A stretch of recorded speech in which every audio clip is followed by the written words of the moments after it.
The Forest is one of the first early access games I ever bought, right outside of Natural Selection 2 and Minecraft. It was part of that early Minecraft, DayZ survival game craze, back when Steam Greenlight was a thing. It had every single cursed rune trait. However, this one had a lot that appealed to me. It was single player only, so no nightmare netcoding. It was focused on survival and had an actual story. And to top it all off, the threat wasn't going to be zombies. It wasn't clear what exactly the danger was. Because while I liked Minecraft survival, you didn't have the constant danger experience outside of multiplayer. Sure, someone can stalk you around and plot a breaking and entering, but it's not the same. In single player, a simple wall or door kept you safe at night. So the Forest is what I was looking for. I bought it for 15 bucks, and now all these years later, it's out of early access and done. The story is finished, and they even added multiplayer. So let's see how it went. What? The game has a simple but intriguing premise. You're a dad, and on a flight with your son Timmy and his unfortunate haircut. You learn why Spirit Airlines gets the rates it does as the plane crashes into the earth unexpectedly. You survive the crash, but your son is taken by a mysterious red figure. From here, it's up to you to survive the mysterious forest you've crashed into and find your son. But it soon becomes clear you're a trespasser. There are strange creatures watching you, and some definitely don't appear to be human. And that's it. How are you so good at survival? How come you're not immediately being rescued? Why did the plane crash at all, and what is living in the woods? Well, a lot does get answered, but I'll save that for the end. Let's focus on graphics for now. For a small indie developer aiming as high as realism, it's damn good. It's also impressive how many art assets are from the early access 2014 version. Textures were upgraded, the engine was updated, but The Forest has always been a very pretty game. The lighting effects are nice and improved a lot over time, but I think something changed for the worse with the shader for sunlight. It seems more washed out and overblown than I remember. It looks fine when you're actually under the trees, which is where you'll spend most of your time anyway, but outside of that I find it weirdly hazy. It's not terrible or anything, but there might be some original Forest players who also remember a gloomier time. It's not a big deal, you can easily tweak down settings like bloom. Isn't it nice when there's just easy options for all this stuff? I'm not bitter at all. You can play with color grading if you want the game to be set in Hollywood, Mexico, or Hollywood, everywhere else in a scary movie really. There's a lot to tweak. The giant cave systems are also filled with detail and absolutely horrifying. The Forest is one of those games that does darkness correctly. Darkness is dark. Night isn't just some blue filter, it is black. They did a great job creating a realistic woodland environment. The map itself is handcrafted, so you never see anything too wonky, and a lot of your items are based on real-world counterparts and brands, like the BIC or CIL lighter. Having all that stuff grounded in normalcy is great for immersion, but it also helps make the unusual that much more uncomfortable. What The Forest really excels at is the sound design. This is some top-tier ambience.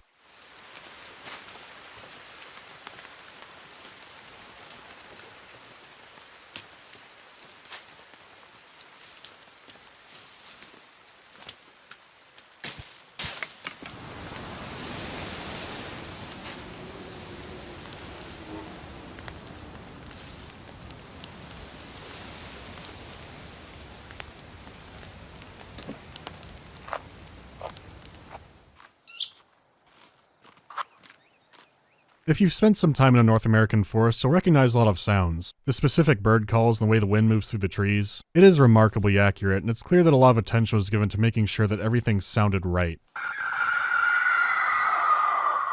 But you never forget that they're out there too.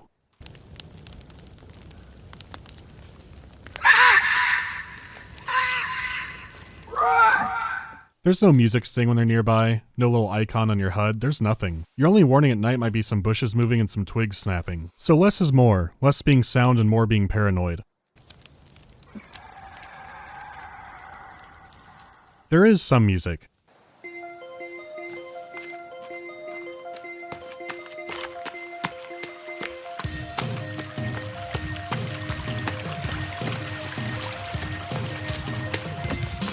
There are collectible cassette tapes, and naturally they all play 80s montage music. I don't think there'd be anything more appropriate.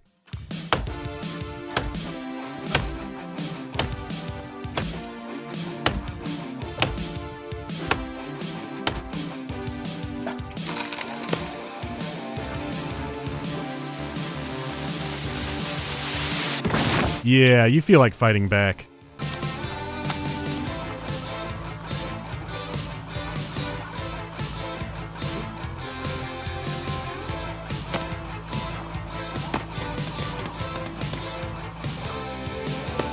It's kind of shocking for a game like this, but it's a kick-ass soundtrack. There's also a great non-diegetic soundtrack, but it mainly plays its story moments, so I can't do those here. There's some great guitar and synth work. There was even some music that reminded me of the Animals of all things. You appreciate the music a lot when it comes in, since the game is usually devoid of it, but it's a perfectly appropriate grindhouse score.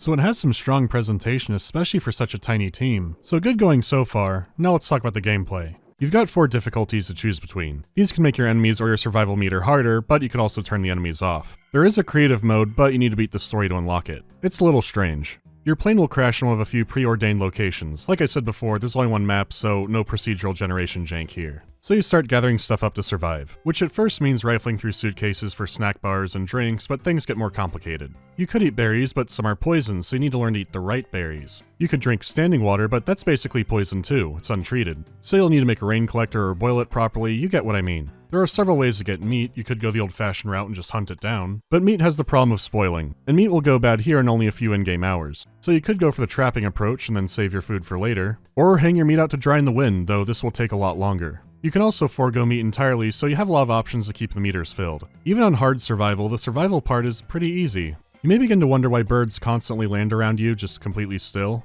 or why deer will just give up on life and accept death right in front of you, that are self-immolating themselves in the campfire for political reasons. The animal AI has constant breakdowns. Small prey animals like rabbits and squirrels react realistically and get the hell out when they see you coming, but so many animals will just come right to you that it gets really silly. As you'd expect, going vegan will add some challenge into your life. Otherwise, it's painfully easy to get tendies with very little effort. Then again, soda's one of the best rehydrators in the game, restores your energy, and booze cures cold. If you're ever at risk of hypothermia and have booze, don't do that. So if you turn on peaceful mode wanting to roleplay Hatchet or My Side of the Mountain, you might find that lacking. But to be fair, having to eat airplane meals is just one struggle of the game. You still need to be collecting resources and building up, because you need to build real estate and club turtles. If you can't make food and drink at home yet, that means going out and possibly dealing with the neighbors. It's a lot more likely they'll find you than you find them. You might make enough noise to attract them or wander onto their hunting grounds. You can hide from them for a few days, but eventually, they find you.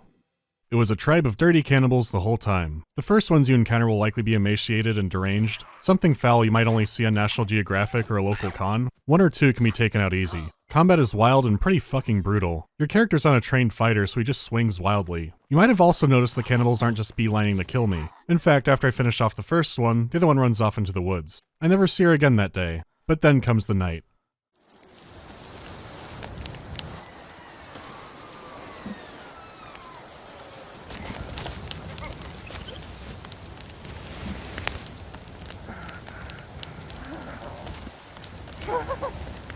Not only did she come back, she brought more with her. They start surrounding the campsite, calling out to each other. This is the true horror of your enemy. These aren't mindless zombies. This is a sentient enemy, and it acts like it. If you encounter one alone, they might just run away.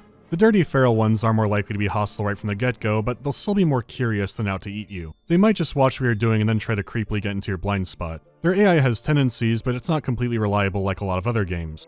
Hiding the body of a feral away from where you were might be a good idea. They're not above eating their own dead, but does it help? I don't know. All I know is having corpses around distracts my work.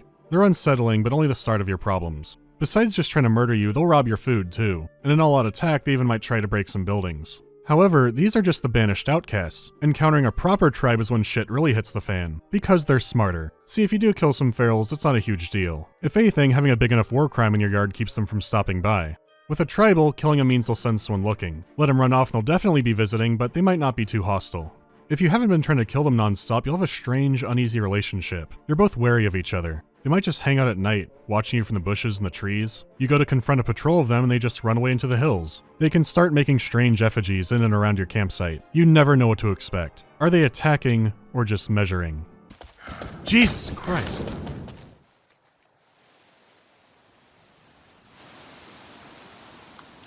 Where'd the other one go?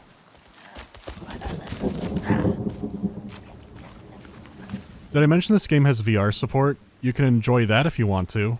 The unpredictability is great for the horror aspect. The act of trying to understand all the cannibals helps you succeed. What locations are important to them? Does building around or going near them piss them off? What actions can I take that'll make them afraid of me? How about chopping up a tribal body, and then waving the body parts at another one? Well, that got him far away instantly, but is he gonna tell his friends about it? They are a community. I mean, sure, making a giant effigy of all these parts and lighting it on fire scares them off tonight, but they'll be back with greater numbers. You need to try and figure out the tribes, how they behave, and where they reside. Ideally, you generate enough fear to keep them away from you and let you work in peace. If you go overboard, like really overboard, well, the natives become restless. Their attacks increase in size and sophistication, and they'll start unleashing more of their horrors from the caves below. What starts as survival can escalate into full-out jungle warfare. The traps get deadlier and the stakes get higher, and it stays fun and scary and intriguing because the enemy feels worthy of it. Their animations are fast and fluid, and they do feel intelligent, but not predictable. I won't spoil all the things you can see them do, but there's a lot. Now I did wonder, and I'm sure others do too, is it possible to make peace with them? Well, if I was in an underdeveloped culture, and saw a man fall out of the sky and start blowing people up with bombs, I think I'd have no choice but to worship him as a god too.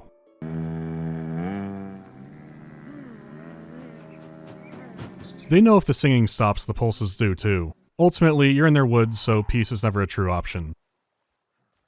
Oh well.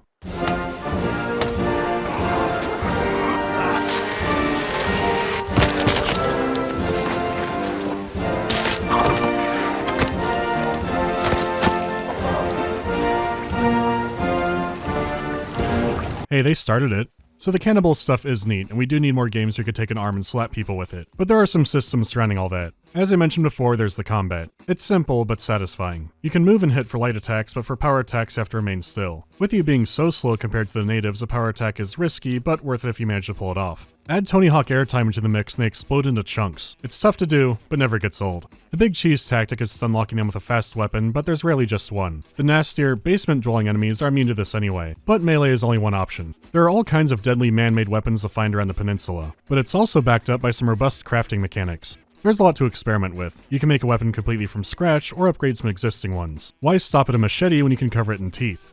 Modifications like that are permanent, but there are also temporary upgrades. Arrows and weapons can be lit on fire. The poison berries from earlier aren't useless, you can coat them on your weapons. There are lots of useful new things to discover, but also clowny shit too. A big rock is good for finishing off an enemy, but you can also make an upgraded rock. Then you can set it on fire, just to hurt yourself. What? Oh jeez! It burns! It burns! What's the point of that?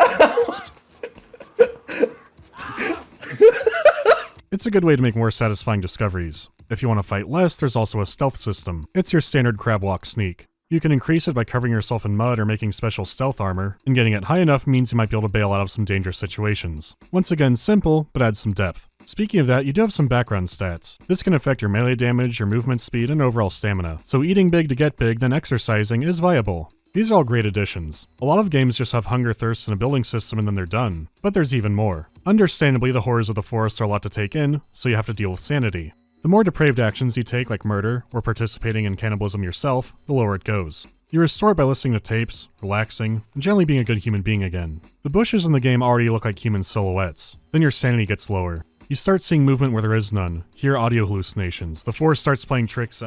What? Oh, sorry about that. It does nothing. Thanks for coming out, everybody. Wait, it unlocks effigies, but they didn't want it to be low. Oh, you can be infected, but there was no way of telling because it's just a background stat thing, and I'd have to look in the book. Wait a minute. Here I couldn't wash off the blood that causes infection. I had to reload a save to fix it. I can't pick up this clue in a cave, and it's not just me. Enemies sometimes pop through gates or hit things behind walls. The more footage I look at, the more bugs I see. It's almost like playing an early access game. But they're done. They're working on a sequel. I've gotten stuck in the environment a few times. The log sled sent me flying into the stratosphere. When you have features that go nowhere combined with a ton of bugs, it looks to me that the game is blatantly unfinished. Every game can have some bugs, so I usually don't mention them if they're minor. But this time around, the forest has won me over by the sheer volume of them. Even when tiny, something goes wrong incredibly often. While they were clearly done with the content and just left it as is, there is a severe lack of polish. I'm genuinely surprised that this is the amount of bugs they were okay with. This kind of jank also extends into how features are organized. Let's look at the building system. You've got a book that has tabs. Simple enough. Let's say that you want to build a wall. This page has a custom wall, you go a few more, basic wall, then you keep going a bunch more, defensive wall. Strange, but okay. How about building a door? It's right there, right? Yeah, but did you know you can make a door with a lock? You don't press something putting a door down, you put down a custom wall and then cycle through it until you get a door with a lock. That's not well explained. Okay, how about this one? You know a rabbit trap? If you place it in water, it just turns into a fish trap. Would you ever figure that out without it being an accident?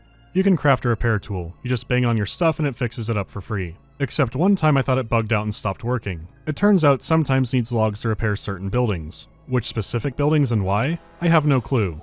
It's as if construction had an entire final pass it needed that just never happened. So much is disorganized and needlessly cryptic. You could say research the wiki, but this isn't Minecraft or some multiplayer-focused survival game. The forest has a story. There's mystery at the center of it. A wiki is the absolute last place you should be sending me. Speaking of story, there is an issue with how it progresses. The game encourages you to explore down to the bottom of a massive sinkhole. The intended way is cave exploring through the massive network of them. Getting to the bottom requires 2 items. First, a climbing axe, because The Descent is a cool movie.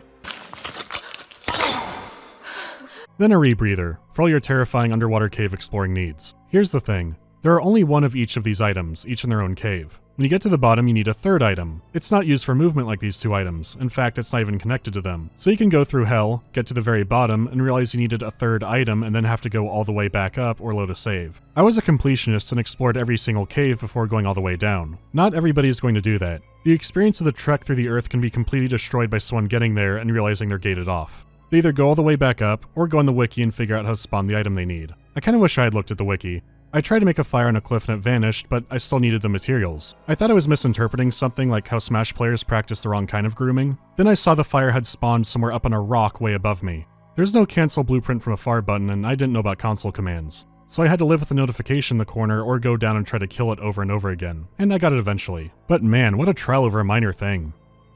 I need to stop thinking of Smash Brothers. I do commend them for having a story in the game. A lot of others in the genre just don't bother, yet a few more spawns of the key story item could have helped. The overall lack of polish is my biggest issue with the forest. Because sure, it would have been nice to have more scary mutant variety and no, I don't count recolors, but progressing through the story and finding special items are deeply tied into spelunking. Yet my torch puts out less light than my CIL lighter. There's not much more to say on the issue. It sucks because I do like the game a lot. At the same time, whenever I recommend it to a friend, I always have to say, yeah, it's basically an early access game still. They're working on a sequel, it'll likely stay like this forever. I mean, there's an entire mountain biome, but barely a reason to go there. This could have been one of my favorite single-player survival games. I do like it a lot, but all the issues really bring it down. It's immensely frustrating, but at least you have cannibals to take that out on. I usually go for the katana. I just want to go outside again, but you won't let me. I don't want to be angry anymore. I just want this to be over.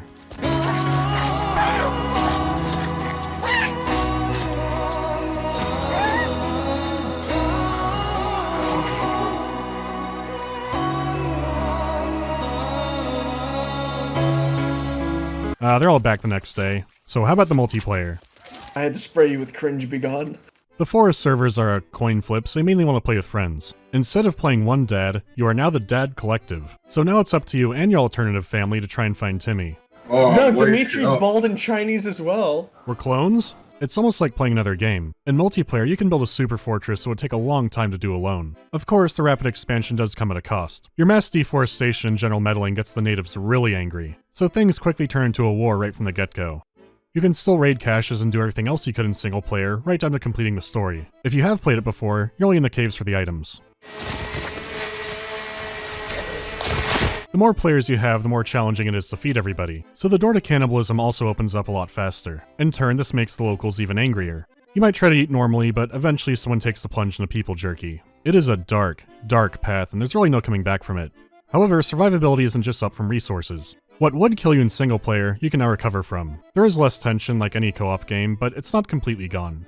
I might have made it sound like it just devolves into being another zombie survival game, but it's really not. The AI and unpredictability doesn't go away.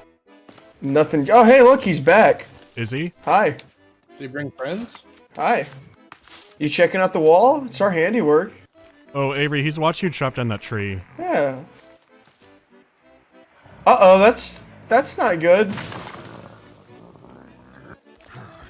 Avery, he's coming! Wasn't he? No! Oh my god! In one game, we were completely driven from our home. The cannibals became so violent we just had to build a boat and leave. Hey Dimitri, you want to be careful? It's an absolute ton of fun and a no-hassle setup. The only issues it has are the exact same things as single player, except now there are brand new, multiplayer exclusive bugs. I mean, it wasn't like I was expecting things to be more stable, but I can safely say I didn't count on every tree vanishing. At least restarting the server fixed that. So nothing too crazy to say about it. The multiplayer does give a reason for no planes to land, so I guess that's nice. So that leaves the story, which is almost entirely told through in-game clues. Besides wondering where Timmy is, the main compulsion is what's going on here. The deeper you go, the more previous explorers you find. Who are the cannibals and mutants? Are they descended from Christian settlers gone Quaker crazy? Did they come from ancient Chinese explorers? Did their ancestors make the big metal doors? Without spoilers, the story reminds me a lot of Prometheus, and not just because of big blue people. Questions are answered, but a lot of the answers just open even more questions. So if you don't want to hear about that and some endgame stuff, then skip to here. Alright, here we go. The third item you needed was a key card. This opens the secret lab for Sahara Pharmaceuticals. They have objects littered around the peninsula if you're paying attention. Well, they completely own the peninsula with a giant secret underground lab. An ancient civilization or aliens or something once dwelled here. Sahara has come to excavate and study it. In particular, a device that can bring the dead back to life. This is the Resurrection Obelisk, the cause of all your problems. Bringing the dead to life isn't free.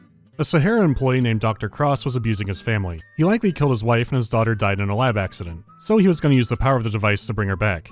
The catch is one life must be sacrificed to bring back another. Sahara was already experimenting on terminally ill children. It's also likely they had been kidnapping a ton of others. This was Timmy's purpose, the sacrifice to bring his daughter Megan Cross back. So it's not a cannibal in the intro, it's the good doctor. So Megan is alive again, but her father is dead. It turns out the cost of being resurrected is also being horribly mutated. So the little girl's spider form thing is your final boss. It's okay. You try to throw her corpse in to bring Timmy back, but the machine only takes live bait. So you go to the second device, which EMPs things. So that does explain the plane crash. Maybe a little too blatantly. From here you can either shut the device down, or bring down a second plane to bring a child to sacrifice for Timmy, continuing the cycle and bookending the beginning. Shutting off the device lets you keep playing the game. A form of the final boss will eventually start spawning in the woods, so that's a new challenge. There's also a brand new enemy, which is kind of like a Gmod prop coming to kill you. Having a weird shape-changing enemy like this is creative, but it does feel out of place in the forest. Going from grotesque, multi-limbed mutants to a big, flying sausage link is strange. It is a different challenge to tackle, so I do give it that. You can hunt down the artifact that gives you horde or peaceful mode and have a lot of post-game fun. So if you did want to do the story in multiplayer, you can keep playing. The other, proper ending locks all that out. You sacrifice another kid and you and Timmy go on a talk show. You had quite a story and you were already playing as Canadian Survivor Man. Timmy grows up and has to constantly fight off his mutations. They tease a sequel, and that's it. Any questions? I have one. What the hell were the cannibals? If you paint yourself red, they're all terrified of you. They make a point of showing the Sahara security doors as bright red. So were they experimented on causing the fear, or was that always there? What is their relation to the resurrection mutants? Sahara was clearly studying tons of them. At the same time, it looks like the mutants can reproduce on their own. There are drawings of them from before Sahara was on the scene. At the same time, it looks like Sahara is using degenerate science to make the machine work at all. The mystery precursors didn't make all this too. So are they just recreating mutants that already existed before? I can only assume Dr. Cross caused some kind of mass breakout to make this chaos happen, but where's the rest of the company then? What about the corpses that look like they were wiped out instantly? Is there some kind of third device? I gotta go back to this, but cannibals and mutants clearly live and work together. If the machine makes mutants, do they just make the cannibals too? Like they're less mutated, then broke out and developed different cultures really fast? Red pacifies every tribe and they all use mutants, so there has to be something linking them. Is it all for longevity medicine? I mean, what's happening? It raises so many questions to the point of being frustrating and pretty needlessly. I would have been completely fine with something less convoluted. I thought it might have been as simple as they're a strange humanity offshoot. Once again, calling back to the Descent. Maybe they're like cicadas and just come above ground to fight and breed after long stretches. Hell, these giant trees appear to be sacred to them. Silhouetted, their most common mutants either look like trees with branches or roots. They can have an alien life cycle where they become trees and you're actually fighting the forest. I don't know anymore. I need a timeline. Of course, you're safe just completely ignoring the story. It's a nice bonus to have. The Forest is a game I'd call on the verge of greatness, but not quite there. If some features in the interface are polished up and a bunch of bugs were smashed, I think it could be. Sadly, development is full swing on the sequel, so I don't think that's happening. Still, it's only $20 at full price, and I've definitely gotten my money's worth out of it. If you like these kinds of games and can deal with the jank, it's well worth it at that. For now, I can only hope the sequel will keep more bugs in the woods instead of the game. I'll see you next time when I cover another early access title that got released. That's assuming it doesn't destroy my life. Again.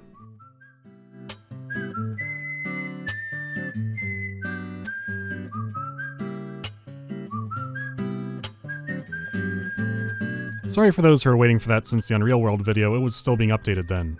Do you feel overwhelmed by the list of games? Not by the list itself, but mail definitely now. I'm actually a few months behind and need to keep up. I get a lot more than I used to. Do you take time off from this?